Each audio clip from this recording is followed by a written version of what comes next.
Avant de commencer à grimper, nous faisons le double check, donc la co-vérification. On vérifie donc que les nœuds sont bien faits et que les mousquetons sont bien vissés avant de commencer la parade.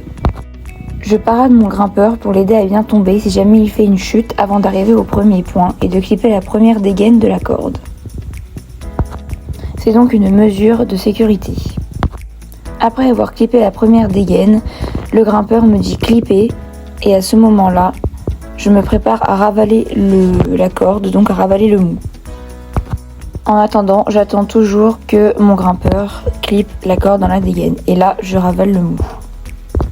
Puis, je peux commencer l'assurage en mouvement.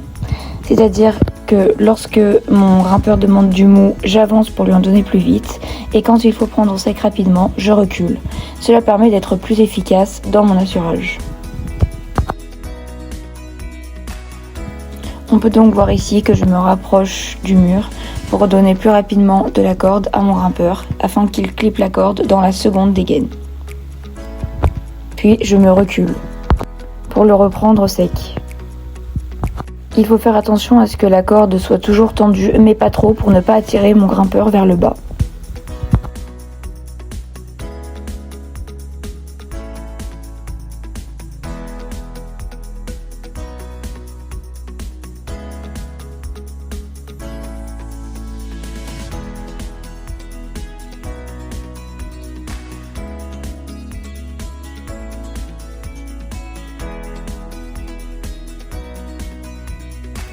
On peut voir encore une fois ici que je réagis vite et que je me rapproche rapidement du mur pour donner du mou à mon grimpeur, puis lui donner de la corde. À présent, je vais réaliser l'assurage dynamique. Il se pratique quand mon grimpeur chute pendant qu'il escalade. Il faut être attentif et prêt à réagir rapidement.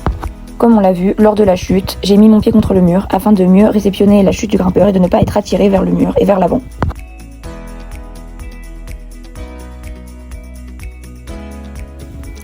Enfin, je vais présenter la manip relais. Pour commencer, je me vâche à un des points du relais. Je vérifie que le mousqueton soit bien vissé et que la corde soit bien tendue. Puis, je crie vacher à mon assureur pour le prévenir et qu'il me donne du mou. Je réalise un double nœud de 8 que j'accroche à mon mousqueton, que j'accroche ensuite à mon pontet pour ne pas perdre la corde quand je vais me désencorder. Je vérifie aussi que le mousqueton soit bien vissé. Une fois ces étapes terminées, je peux me désencorder.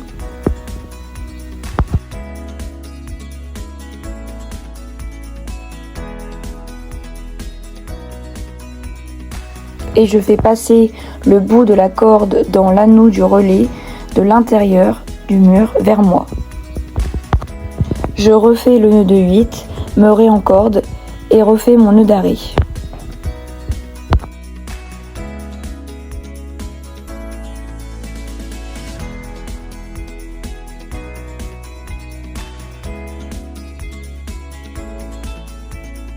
Après avoir vérifié que je suis bien encordée, j'enlève le mousqueton et le double nœud de 8 que j'ai fait tout à l'heure, car je suis à nouveau encordée, je n'en ai plus besoin.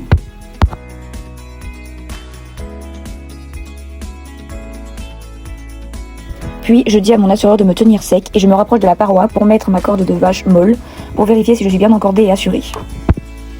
Je peux ensuite me dévacher et dire à mon assureur de me faire redescendre.